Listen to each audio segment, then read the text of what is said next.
The crystalline court of the Ashvari dominion was designed to inspire awe and intimidate the insufficiently important. Queen Murethel sat on her throne, carved from compressed stardust and ancient authority, presiding over a chamber where light refracted through walls like frozen music.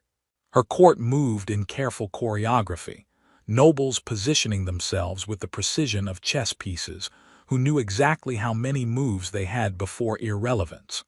Princess Nivara stood at the back of the assembly hall, trying to achieve invisibility through sheer force of will. She'd gotten good at it over 26 years. The art of existing without taking up space, of being present without being noticed, of breathing quietly so nobody remembered to be disappointed by her. Her sisters occupied the positions of honor. Karis, eldest and heir apparent, stood at the queen's right hand discussing fleet deployments with military commanders who hung on her every tactical brilliance. Silen, middle daughter and psychic prodigy, held court to the left, her abilities allowing her to sense intentions and reshape thoughts with the casual ease of someone who'd never known what it meant to be powerless. And then there was Nivara.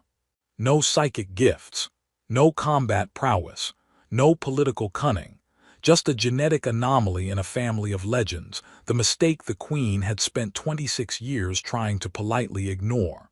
The court called her the queen's oversight when they were being kind. When they weren't, the names got creative. "The human delegation has arrived," announced Chamberlain Vorath, his voice carrying the kind of formal disapproval that suggested humans were somehow personally offensive to proper protocol. Queen Murethel straightened imperceptibly, the movement suggesting she was about to handle something distasteful but necessary. "Send them in. Let's conclude this business efficiently." The humans entered with the kind of confidence that comes from either ignorance of proper court etiquette or complete disregard for it. 3 diplomats in formal wear that looked vaguely uncomfortable, and 1 man in practical work clothes that suggested he'd either missed the dress code memo or had decided it didn't apply to him. Daniel Reeves, Nivara's briefing packet had said, agricultural engineer from Earth's outer colonies, chosen for the matrimonial alliance because his family had no political connections that would complicate future negotiations. 32 years old, advanced degrees in sustainable farming and hydrology, absolutely no experience with alien nobility or the intricate social warfare of the crystalline court. He looked exactly like someone who'd be utterly destroyed by this place within a week. The lead diplomat began the formal negotiations with the kind of flowery language that probably sounded impressive in translation, but made Nivara want to apologize to linguistics as a concept.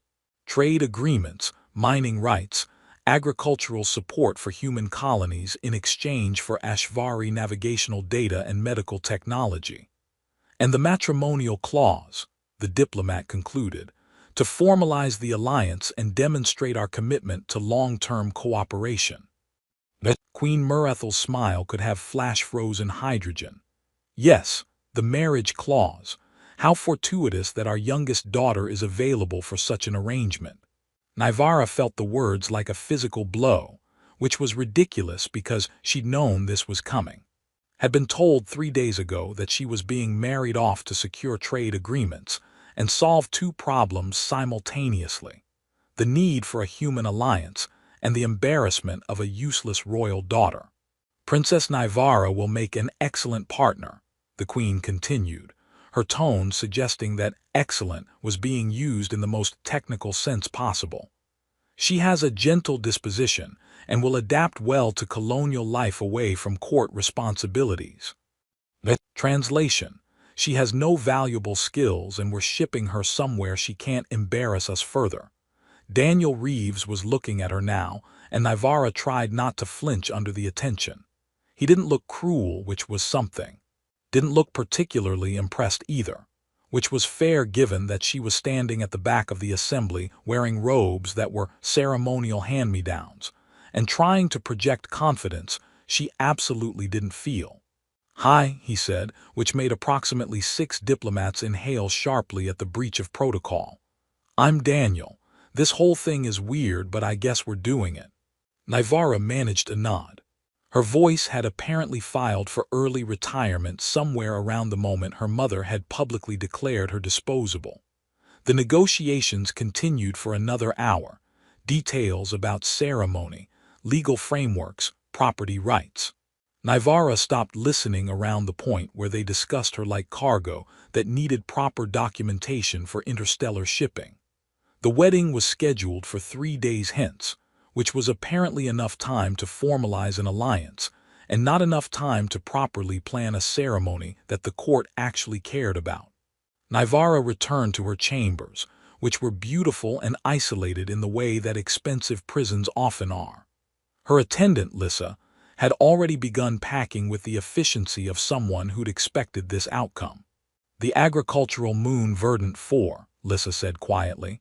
"That's your posting. It's having crop failures, critical food supply issues. They need solutions or 3 systems start rationing within the year. So they're sending me to manage a crisis I'm completely unqualified for." Nivara sat on the edge of her bed, the embroidered covers probably worth more than the solutions she'd be expected to provide. "That's efficient. I can fail there, and it'll be my incompetence rather than court politics. Or," Lissa said carefully, "you could succeed. You're good at things, Nivara, you've just never been allowed to try them." "I'm good at being invisible and disappointing my mother. Those aren't marketable skills." The wedding happened on schedule, minimal ceremony, in a side chamber that usually hosted minor trade negotiations. A handful of required witnesses, no nobles who weren't legally obligated to attend, and a ceremony conducted by a priest who looked like he'd rather be performing rites for literally anyone else. Daniel wore formal clothing that still somehow looked practical, like he'd added pockets for tools and maybe emergency supplies. He said his vows clearly, looking at Nivara rather than through her, which was novel enough that she almost forgot to say her own responses. When they were pronounced married, he squeezed her hand gently. "We'll figure it out," he whispered. "Whatever this is, we'll figure it out together." Nivara wanted to believe him, wanted to think that maybe this wouldn't be just another way she disappointed everyone. But she'd spent 26 years learning that hope was expensive and she couldn't afford it. The court threw a reception that was really a masterclass in public humiliation, disguised as celebration. Nobles who'd ignored Nivara for years suddenly had opinions about her marriage, her future, her complete lack of qualifications for anything resembling responsibility. The jokes were pointed enough to draw blood but polite enough to maintain deniability. "I hear Verdant 4 is lovely this time of year," Lady Nessara said with a smile that could cut glass. "Very remote, very quiet. Perfect for someone who prefers to avoid expectations." "The agricultural posting is certainly appropriate," Lord V. Harris added. "Manual labor suits those without other gifts." Daniel had somehow acquired a drink and was sipping it with the expression of someone cataloging data for later analysis. When a noble made a particularly pointed comment about breeding programs and genetic disappointments, he set down his glass carefully. "You know what's funny?" he said, his accent making the words sound more casual than they probably were. "Where I'm from, we have this saying about people who confuse being born lucky with being competent. Usually right before they starve because they don't actually know how to grow food." He smiled pleasantly. "Anyway, thanks for the party. We've got a shuttle to catch." The noble sputtered. Several others laughed, then caught themselves. Nivara felt something unfamiliar in her chest that might have been the beginning of hope or possibly just indigestion from stress. They left the crystalline court that evening, boarding a transport that would take 3 days to reach Verdant 4. The moon was visible in the viewport, green and cloud-wrapped, far from the center of power, forgotten by everyone who mattered. Nivara stood watching it approach, this place that would be her exile or her home, depending on how generous she felt about her circumstances. Daniel joined her at the viewport, holding 2 cups of something that smelled like earth coffee and tasted like optimism's distant cousin. "For what it's worth," he said. "I'm pretty sure your mother is wrong about you. You don't know me." "No, but I know that nobody spends that much effort being cruel to someone who's actually useless. They ignore the useless ones. They only work that hard to diminish people they're threatened by." Naivara looked at him, at this human who'd been assigned to marry her like a diplomatic inconvenience, who defended her at a reception where she'd learned not to defend herself, who seemed to actually believe his own words. "I don't have any gifts," she said. "No psychic abilities, no combat skills, no political brilliance. I'm just able to stand in a court that spent years telling you you're worthless and still be kind to your attendant and remember people's names, and not let them make you cruel." Daniel shrugged. "I don't know, that seems like a gift to me, just not the kind that gets you fancy titles." The transport jumped to faster than light, stars stretching into lines outside the viewport.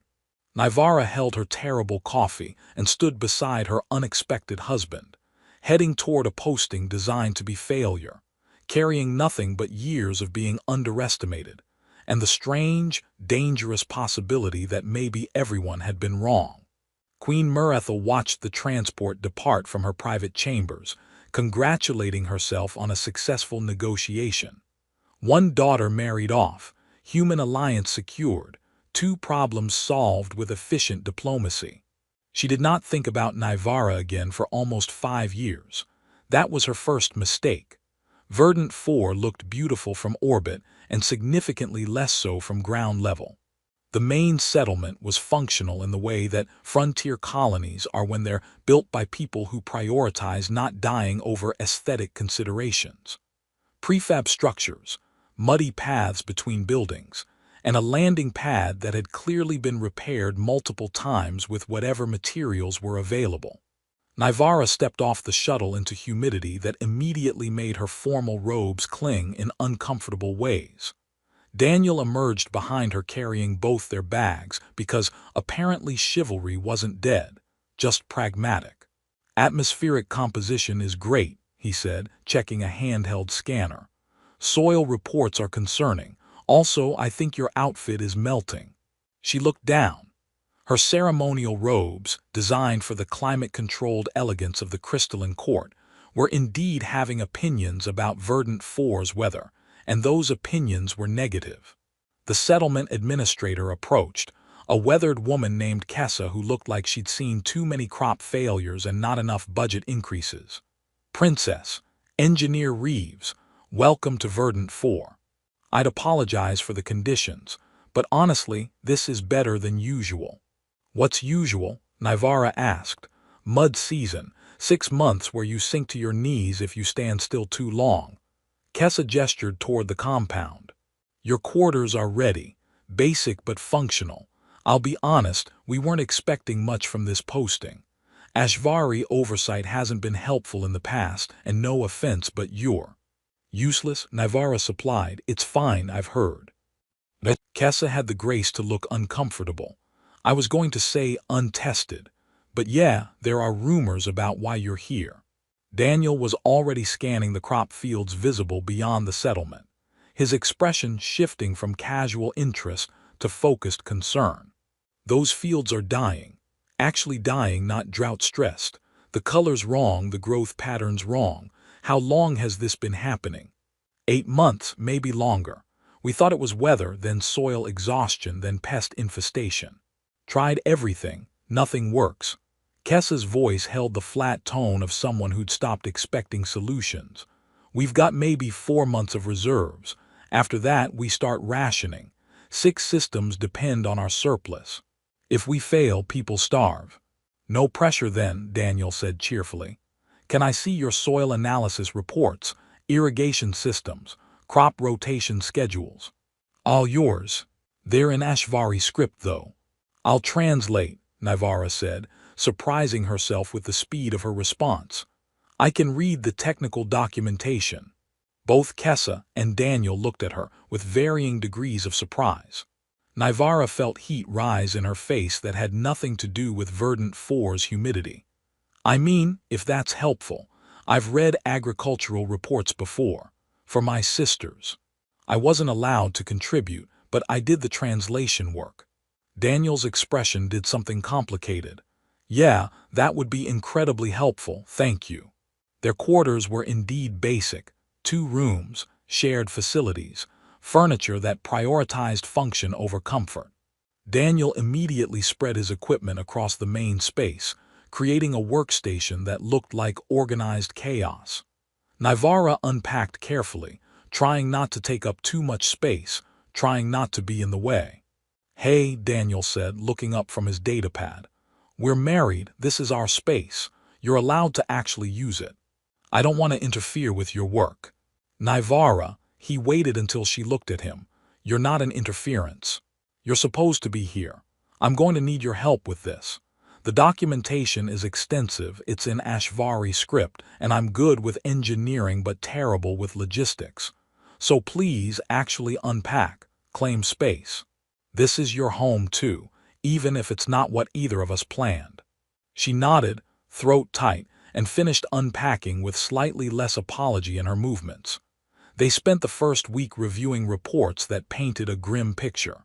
Soil pH catastrophically acidic in some fields, alkaline in others, no consistent pattern. Water table dropping. Irrigation systems installed 20 years ago by someone who'd apparently never met hydrology as a concept. Crop rotation schedules that ignored basic agricultural science. Nivara translated page after page, and somewhere around day 4, started adding observations. This field showed failure 3 months before the others. It's also the lowest elevation. If your water table is dropping, it would affect drainage here first. Daniel looked up from his soil samples. That's a really good catch. What else do you see? The irrigation system delivers water during peak heat. You're losing probably 40% to evaporation. And she hesitated. Sorry, I don't know enough about this. No, tell me, even if it seems obvious. The crop rotation schedule doesn't account for nitrogen fixation. You're planting demanding crops consecutively in the same fields. The soil is exhausted because nothing replenishes it between harvests. Daniel stared at her, then at the reports, then back at her. That's exactly the problem. All 3 things you just identified, that's the crisis. The irrigation timing, the drainage issues, the nitrogen depletion. How did you see that? I've been staring at this data for a week. Nivara felt something unfamiliar. It took a moment to recognize it as pride. I've reviewed thousands of reports for my sisters, memorized patterns, looked for inconsistencies. Nobody ever wanted to hear what I noticed before. I want to hear it, I need to hear it. You're good at this, Nivara, really good. She wanted to dismiss it, to fall back into patterns of self-deprecation worn smooth by years of practice.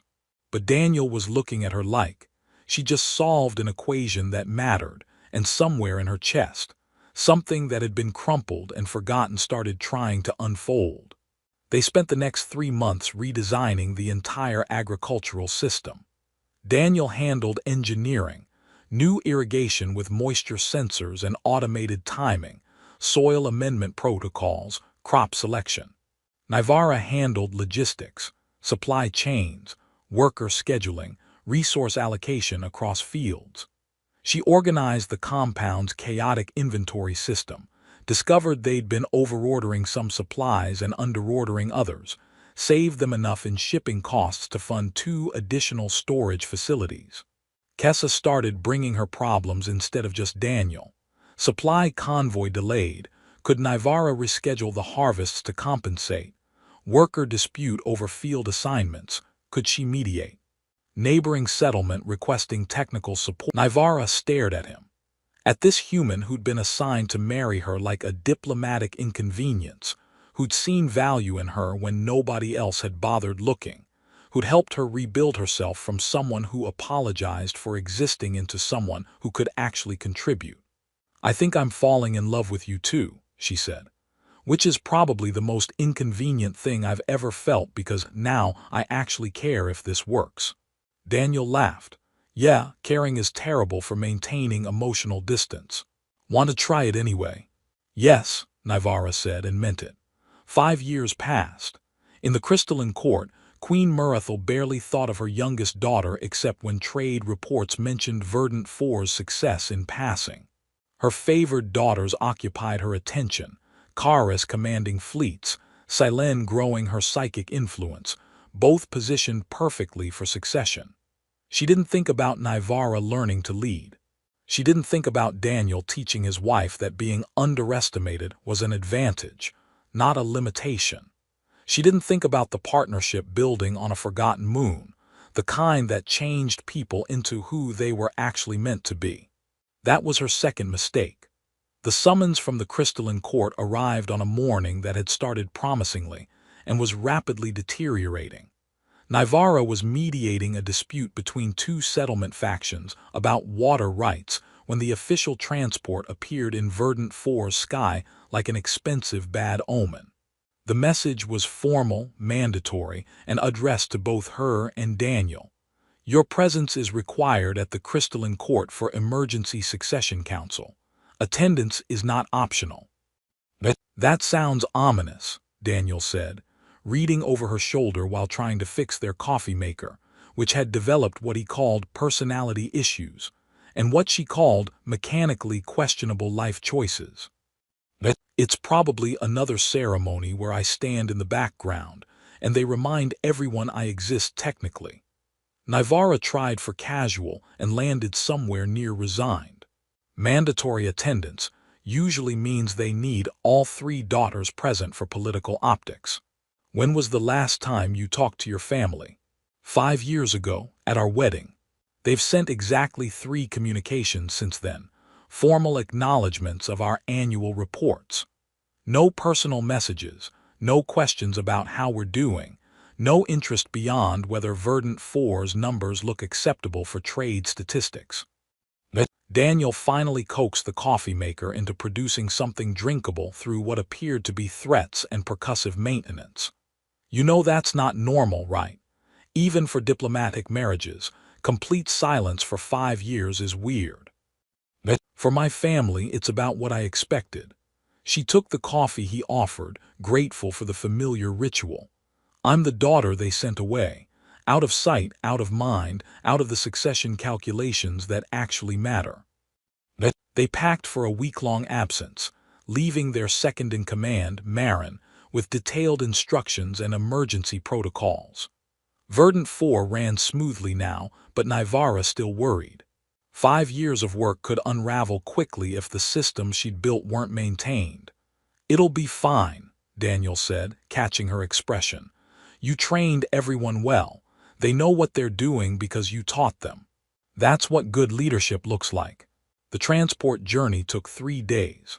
Nivara spent them reviewing court protocols she'd mostly forgotten and trying not to spiral into anxiety about facing her family after years of blessed distance.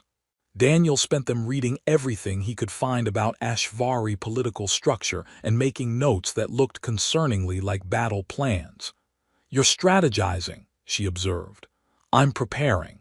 Your court spent years treating you like garbage. If they think they can do that again just because we're back in their territory, they're going to discover that humans have opinions about people being cruel to our spouses. Daniel, you can't fight the entire crystalline court. Watch me.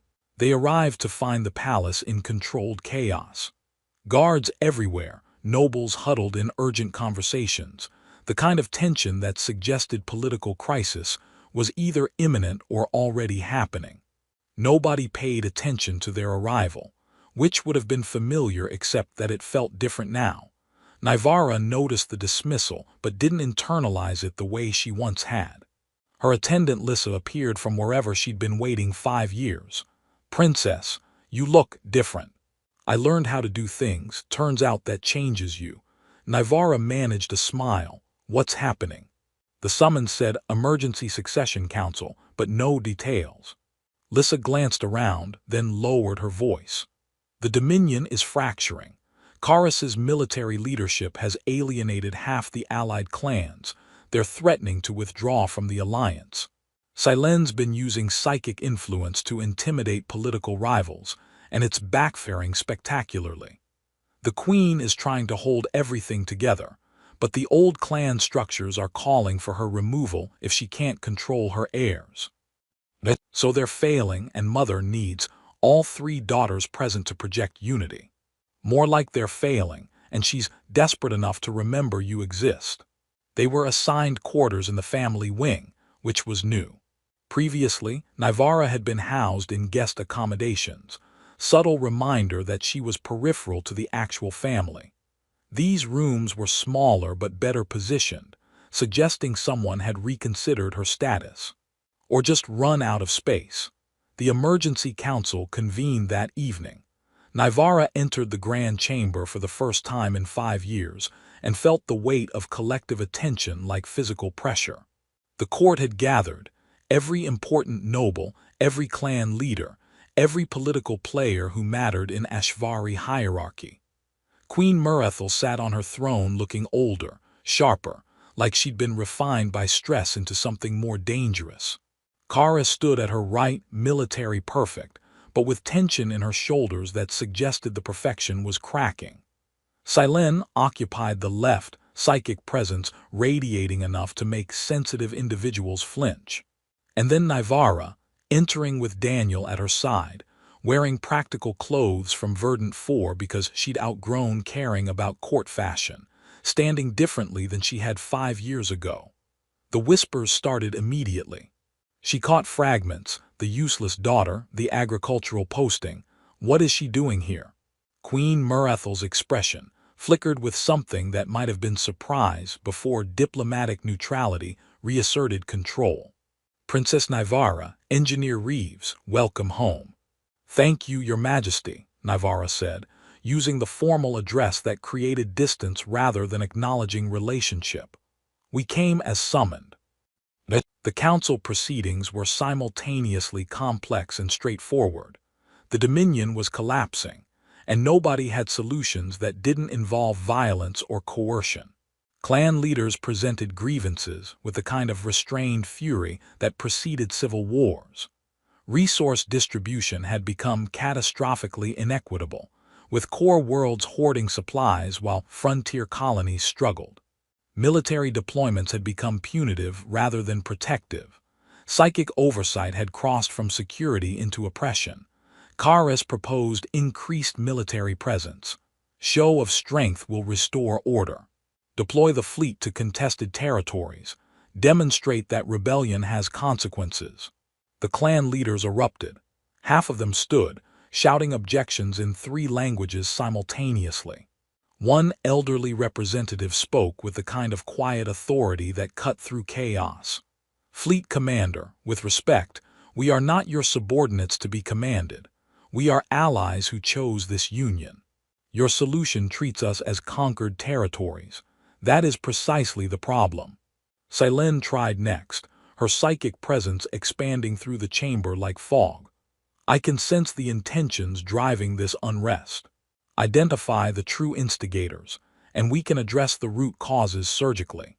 A consortium representative stood, his mental shields visibly engaged. Telepath, we do not consent to psychic examination. That you would suggest it demonstrates why we no longer trust the core world's leadership. You've made surveillance and control your first responses. We remember when this alliance was built on mutual respect. Queen Murethel looked like she was aging in real time, watching her chosen heirs provide solutions that accelerated the crisis rather than resolving it. She turned, almost desperately, to Nivara. Princess, you've been managing colonial operations. What is your assessment? Every eye in the chamber focused on Nivara.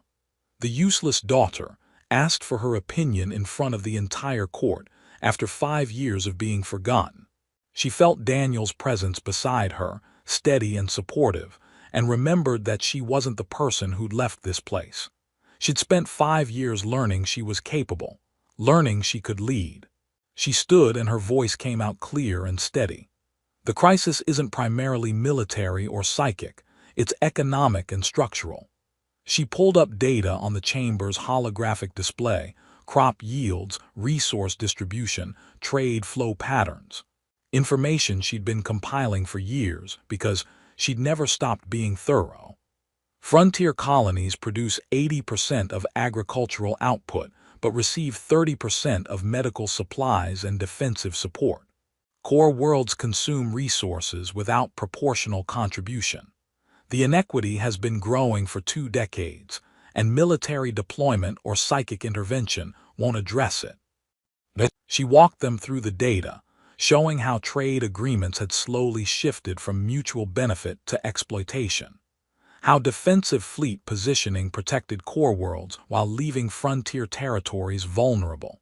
How the very structure that once made them strong had calcified into something that served the center at the periphery's expense.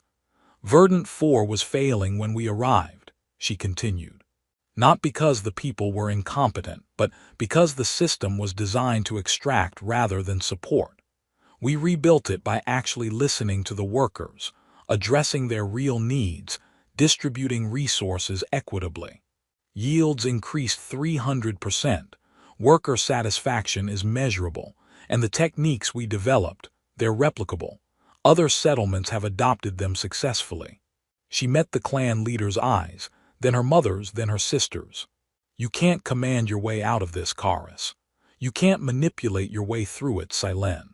The clans aren't rebelling because they're confused or misled. They're leaving because staying has become unsustainable, and they're tired of being treated as resources rather than allies. The chamber was silent.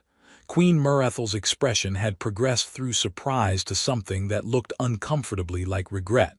What do you propose? The queen asked quietly. Resource redistribution based on production and need rather than political proximity. Clan representation in core councils with actual voting power, not ceremonial presence. Rotation of administrative positions, so frontier colonies have voice in decisions affecting them. Agricultural and medical technology sharing freely rather than as conditional trade leverage. Nivara pulled up more data, projections, economic models, comparative analyses. It's not complicated. It's just different from how we've been operating. It requires treating allies like partners rather than subjects. One of the consortium leaders leaned forward, studying the projections with intense focus. These models, they're from Verdant 4's operations, and 3 other settlements we've been consulting with. The results are consistent. Equitable distribution increases total output and stability.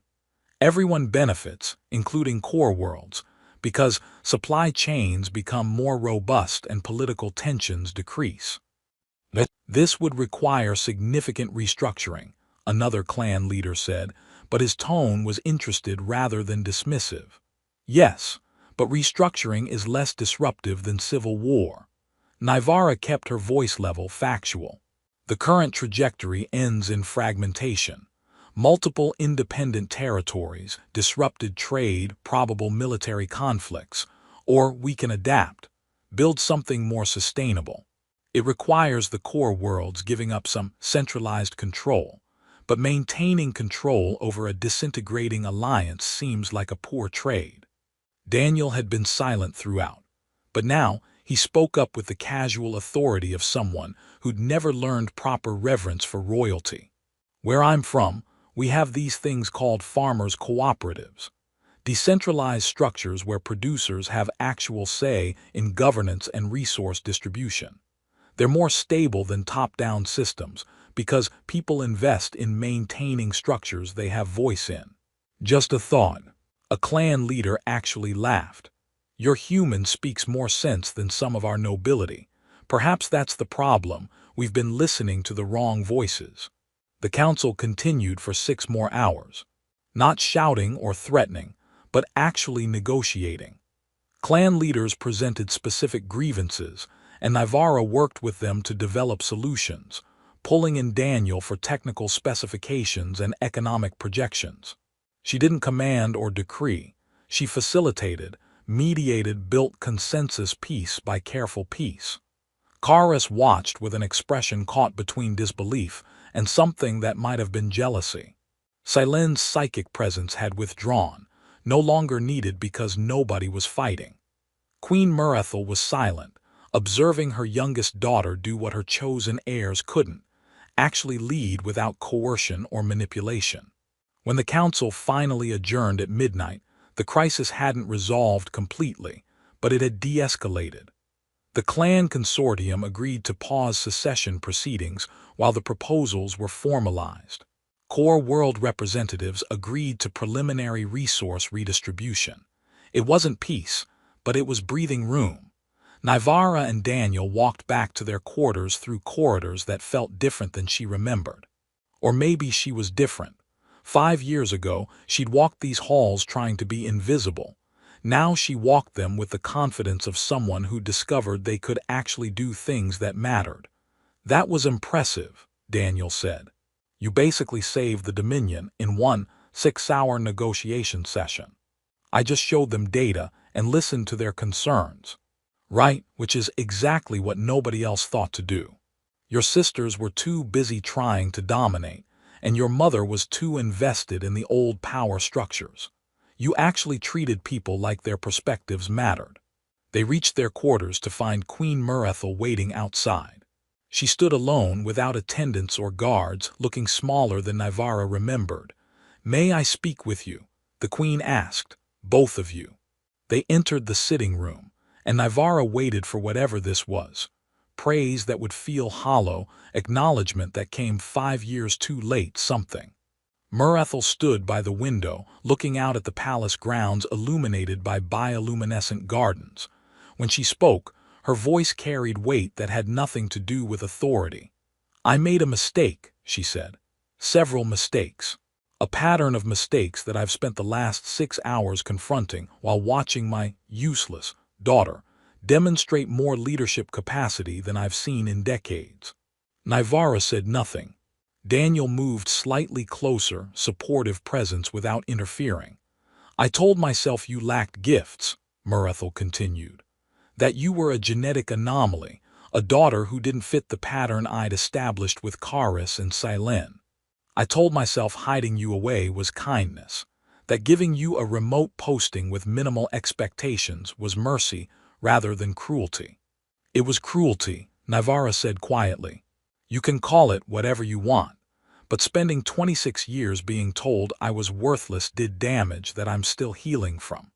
I know. I'm watching you stand here, confident and capable, and I'm realizing what I discarded." The queen turned to face her. "You have gifts, Nivara, just not the ones I valued. You see patterns, build consensus, create systems that actually work. You lead by listening rather than commanding. Those are extraordinary abilities, and I was too rigid in my thinking to recognize them. Why are you telling me this now? Because I watched my chosen heirs nearly destroy everything tonight, and I watched you save it. Because I'm looking at succession and realizing that the daughter I dismissed might be exactly what the Dominion needs. Because I owe you an apology that I should have given years ago, and I'm hoping it's not too late." Nivara felt emotions she couldn't name churning in her chest. Vindication and anger and grief, and something that might have been the beginning of forgiveness or might have been exhaustion. "You can't command forgiveness," she said. "Can't negotiate it or decree it. It doesn't work that way." "I know, but I can ask if there's—" "I don't know," Nivara said honestly. 5 years ago, I would have done anything for your approval, spent my entire life trying to earn recognition that never came. Now I've built a life where I don't need your validation to know I have value. So I don't know if I have the energy to rebuild a relationship with someone who couldn't see me until I became politically useful." Murethel flinched but nodded. "That's fair, more than fair, and I'll respect whatever you decide, but know that I see you now, Nivara. I see what you've built, who you've become, and I'm proud of you even if I have no right to be." After she left, Nivara sat in silence for a long moment. Daniel made tea, HFY style this time, not his terrible earth coffee, and sat beside her without speaking. "I don't know what to do with that," Nivara said finally. "I spent so long wanting her to see me, and now that she does, I'm not sure it matters anymore." "It doesn't have to matter right now," Daniel said. You don't owe her forgiveness just because she finally figured out she was wrong. You get to decide what kind of relationship you want, if any. Part of me wants to forgive her. Part of me is still that child who needed her mother's approval and never got it. Both those parts are valid.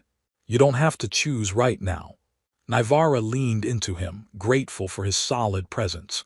Thank you for coming here with me, for standing beside me during all of that. Always that's the deal. You and me figuring things out together. He kissed the top of her head. Though I have to say, watching you systematically dismantle centuries of bad governance with agricultural data and economic projections was incredibly attractive. She laughed despite everything. You have strange tastes. I have excellent taste. I married you, didn't I? They sat together in the quiet, and Naivara thought about forgiveness and family, and the strange path that had brought her from invisible daughter to someone who could save kingdoms. She didn't have answers yet, but she had time and choice, and someone who'd helped her discover she was worth more than everyone's dismissal had suggested. That felt like enough for now. The crisis erupted 2 days later, during what was supposed to be a formal dinner celebrating the preliminary agreements.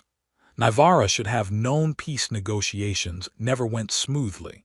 5 years managing agricultural settlements had taught her that whenever things seemed stable, someone would find new ways to complicate them. The largest clan consortium, the Outer Reach Coalition, representing 17 frontier territories, arrived with their fleets positioned at the system's edge. Not quite an act of war, but close enough that every defensive sensor in the palace lit up with warnings. Their leader, Elder Matriarch Thessara, strode into the dining hall with the kind of controlled fury that preceded either breakthrough negotiations or complete collapse.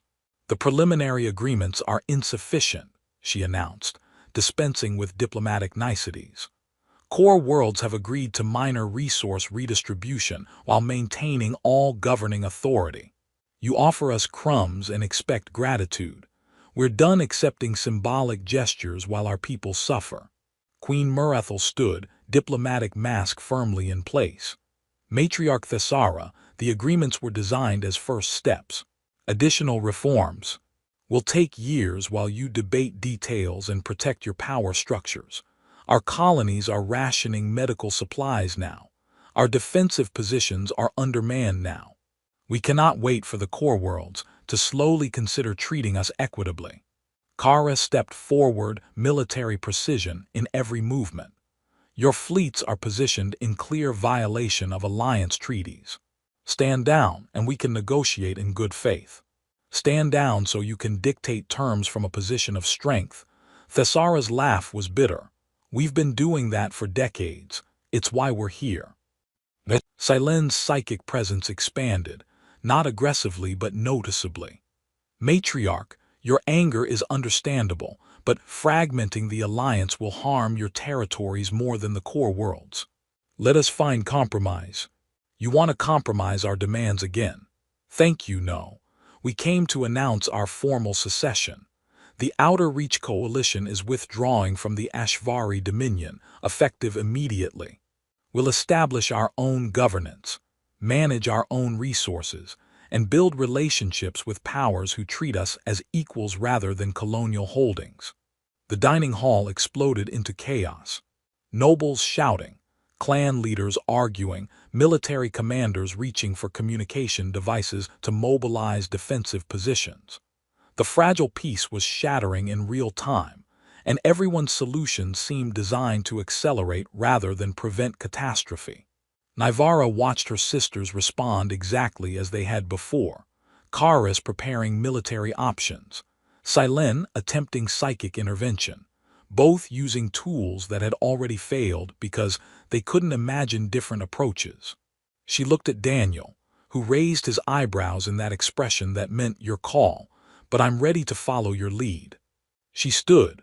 Her voice wasn't loud, but something about it cut through the chaos, maybe because she wasn't shouting, wasn't threatening, was just speaking with the calm authority of someone who'd spent 5 years solving actual problems rather than performing power. Matriarch Thessara, Will you grant me 1 hour? The hall went quiet. Thessara studied her with the kind of assessment that suggested she was cataloging everything from posture to word choice. Princess Nivara, the quiet daughter. I know your work on Verdant 4 and the consulting you've done with frontier settlements. You're the only member of the royal family who's actually visited our territories in the last decade. She paused. 1 hour. But I'll be honest, I don't think words will be enough anymore.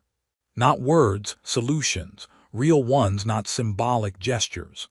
Nivara gestured to the side chamber. Please, just listen to what we've prepared. They moved to the council chamber. Thessara and her consortium representatives, Queen Murethel and the core nobility, Nivara and Daniel with their data, and their years of practical experience in making broken systems work. Nivara pulled up projections on the holographic display. Not preliminary agreements or gradual reforms, but comprehensive restructuring. The core worlds will redistribute 50% of medical supplies and defensive resources to frontier territories immediately. Not over years, immediately, emergency protocols, whatever it takes. She showed the logistics. Daniel and I have been running these numbers for 2 days. It's viable, difficult but viable. Core worlds will experience temporary shortages, but nothing critical. Frontier territories get what they need to stabilize. Murmurs from the core nobility. One duke started to object, and Murethel silenced him with a look that could have frozen stars. Second, Nivara continued, full clan representation in the Grand Council with binding votes on resource allocation, defensive positioning, and trade agreements. Not ceremonial presence, actual governing authority. Decisions affecting frontier territories cannot be made without frontier input. She walked them through governance restructuring, showing how distributed authority could actually strengthen rather than weaken the dominion. How having voices from every territory prevented the kind of blind spots that had created this crisis. Third, rotating administrative positions. Frontier representatives will hold core positions on 2-year rotations. Core administrators will serve in frontier territories for equivalent periods. You can't govern equitably if you don't understand the realities of all your territories. That's revolutionary, one core noble said, and it wasn't a compliment. That's necessary, Nivara corrected. The current system is collapsing. Revolution is already happening. The only question is whether it's controlled restructuring or violent fragmentation.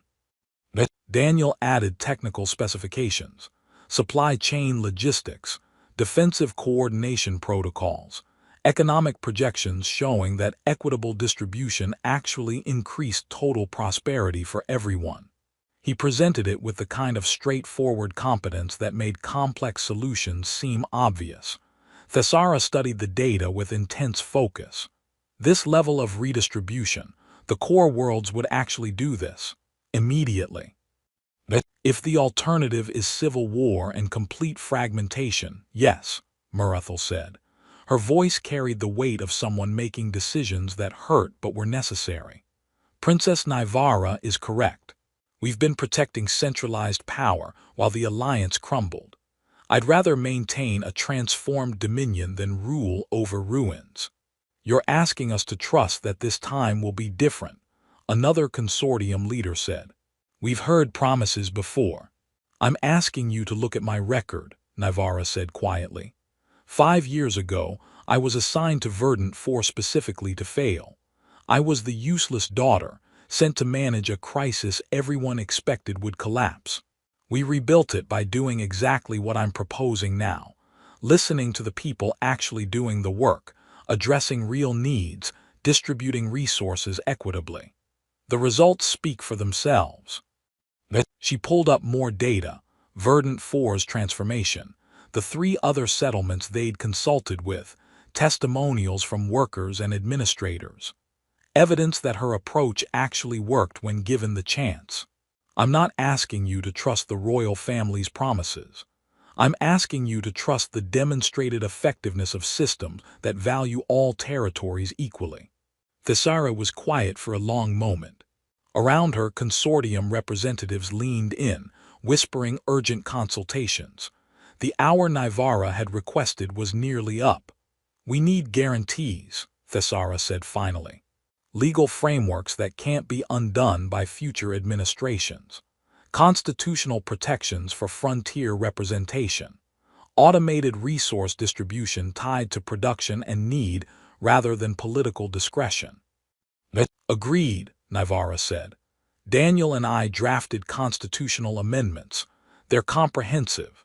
They're also legally binding in ways that require consensus to modify, which means future rulers can't simply revoke them when convenient." She showed them the legal frameworks, years of work compressed into documents that could actually hold. Daniel had consulted with human legal experts, comparing governance structures across species, finding principles that worked. "You've been planning this," Thessara said. "It wasn't an accusation, just observation. I've been watching the Dominion strain against its own structure for 5 years. I love my people, all my people. I don't want to watch them destroy each other over problems that have solutions." Nivara met the matriarch's eyes. "I'm not asking you to trust me because I'm royal. I'm asking you to examine the evidence and decide if these solutions address your actual needs." The consortium representatives withdrew to debate. 45 minutes of tense waiting, while Nivara's heart tried to beat its way out of her chest, and Daniel held her hand with steady pressure. When Thessara returned, her expression was carefully neutral. "The Outer Reach Coalition will suspend secession proceedings for 6 months while these reforms are implemented. If resource redistribution and governance restructuring proceed as outlined, we'll remain part of the Dominion under the new constitutional framework. If core worlds revert to symbolic gestures and broken promises." She let the threat hang unspoken. "Understood," Murethel said. "You have my word and the binding legal frameworks Princess Nivara has prepared. The Dominion will transform or it will end. I prefer transformation."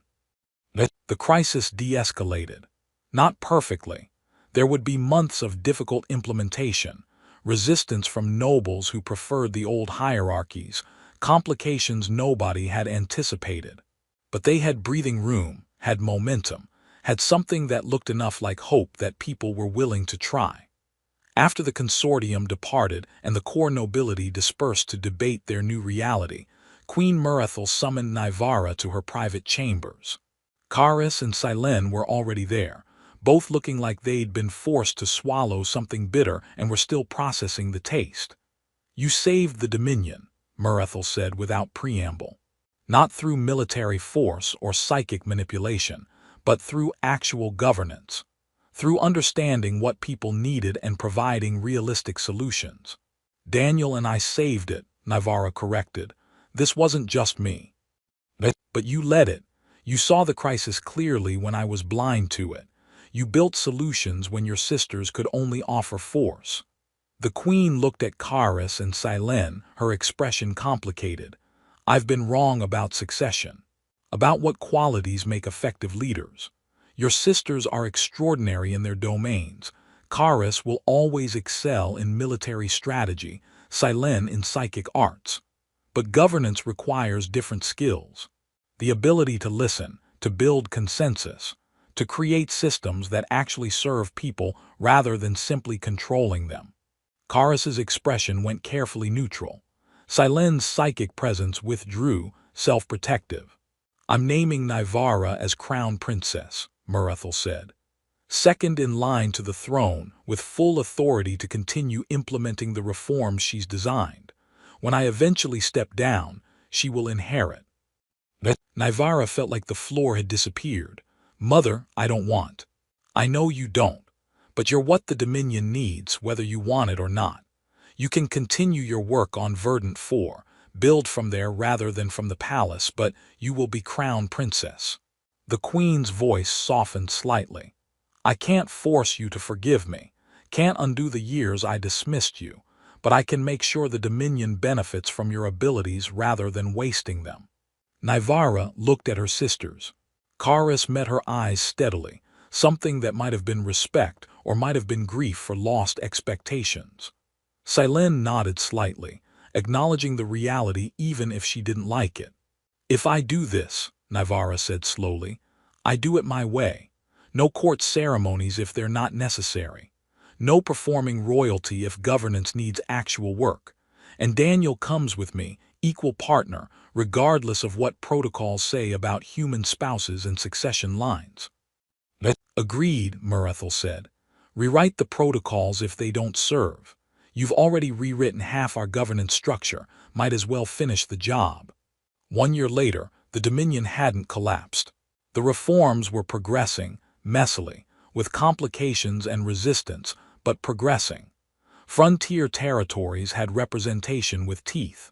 Resource distribution had become equitable enough that crisis rhetoric had shifted to normal political debate. The constitutional frameworks were holding. Navarra and Daniel remained based on Verdant 4, which had become a model colony that other settlements studied. They traveled extensively, visiting frontier territories, working with local administrators, building relationships that previous royalty had ignored. Governance from the ground up rather than mandated from the palace. Queen Murethel visited quarterly, slowly learning that maybe effective leadership looked different than she'd believed. Learning that being wrong didn't mean being weak, that adapting didn't mean surrendering principles, that maybe her useless daughter had been the most valuable all along. Navarra still struggled with forgiveness. Some days she could look at her mother and feel something like understanding. Other days, the years of being dismissed hurt like fresh wounds. But she was learning that forgiveness didn't have to be complete to be real, that relationships could rebuild slowly, that maybe some damage could heal even if scars remained. She stood in the fields of Verdant 4 one evening, watching the sunset turn the crops golden, Daniel beside her reviewing data on his ever-present tablet. "Do you ever regret it?" he asked. "Agreeing to be crown princess when you could have just stayed out here and lived quietly?" "Sometimes. Mostly I regret that it was necessary, that the Dominion needed saving because previous leadership, including my mother, let things deteriorate so badly." She leaned into him. "But I don't regret proving everyone wrong. Don't regret discovering I could actually do things that mattered. Don't regret any of this with you." Good answer. Very diplomatic for someone who hates diplomatic answers. "I learned from the best agricultural engineer and coffee maker antagonist in the sector." Daniel laughed. "Your mother called me that last visit. Apparently antagonizing kitchen appliances is now part of my official title. Better than useless princess and political pawn. We've both upgraded." They stood together in the growing dark, and Navarra thought about the strange path from dismissed daughter to crown princess. About learning she was capable after years of being told otherwise. About building something meaningful with someone who'd seen her value when nobody else bothered looking. Her mother had married her off expecting failure, expecting her to disappear quietly into obscurity where she couldn't embarrass the royal family.